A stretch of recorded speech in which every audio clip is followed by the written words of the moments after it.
ಪಾದಯಾತ್ರೆಗೆ support ಮಾಡಲ್ಲ ಅಂತ ಹೇಳಿದ್ದಾರೆ. ಬಿಜೆಪಿಗೆ ಬೆಂಬಲ ಇಲ್ಲ ಅಂತ ಕುಮಾರಸ್ವಾಮಿ ಅವರು ಹೇಳಿದ್ದಾರೆ. It is A political decision ಅವ್ರ ಪಾರ್ಟಿಯವ್ರದ್ದು. ನಾವು ಅವ್ರ ಪಾರ್ಟಿ ವಿಚಾರಕ್ಕೆ ಇಂಟರ್ಫಿಯರ್ ಆಗಲ್ಲ.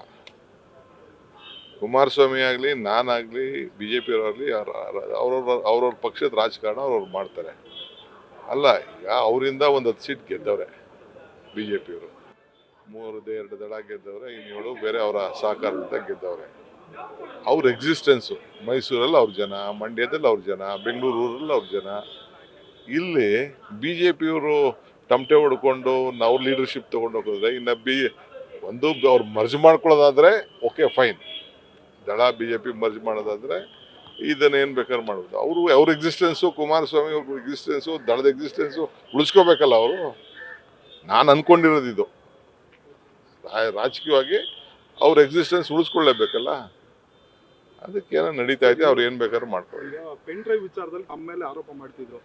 ಪೆನ್ ಡ್ರೈವ್ ನೀವು ಹಂಚಿದ್ರಿ ಅಂತ ಆರೋಪ ನೇರವಾಗಿ ಮಾಡ್ತಿದ್ರು. ಈಗ ಪ್ರೀತಮ್ ಗೌಡ್ರ ಮೇಲೆ ಆರೋಪ ಮಾಡಿದ್ದಾರೆ. ಈಗ ಅದೆಲ್ಲ ಈಗ ಬೇಡ, ಅದೆಲ್ಲ ಆಮೇಲೆ ನೆಕ್ಸ್ಟ್.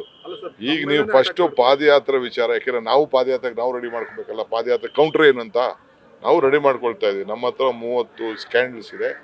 ಒಂದೊಂದು ದಿನಕ್ಕೆ ನಾವು ಏನು ಮಾಡಬೇಕು ಅನ್ನೋದು ನಾವು ರೆಡಿ ಮಾಡ್ಕೊಳ್ತಾ ಇದ್ದೀವಿ. ನೋಡಿ, ಇಲ್ಲೇ ಪಾದಯಾತ್ರೆ ನಾವು ಮಾಡಲ್ಲ, ನಾವು ಅದಕ್ಕೆ ಅವ್ರು ಉತ್ತರ ಕೊಡಬೇಕಲ್ಲ.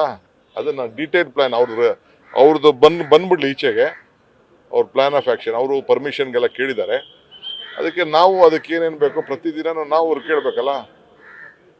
ನೀವು ಇದನ್ನು ಕೇಳ್ತಾ ಇದ್ದೀವಿ, ಇದಕ್ಕೆ ಉತ್ತರ ಕೊಡಿ ಅಂತ ಕೇಳಬೇಕಲ್ಲ. ಅದಕ್ಕೆ ನಮ್ಮದು ಪ್ಲ್ಯಾನ್ ಆಫ್ ಆ್ಯಕ್ಷನ್ ಇದೆ.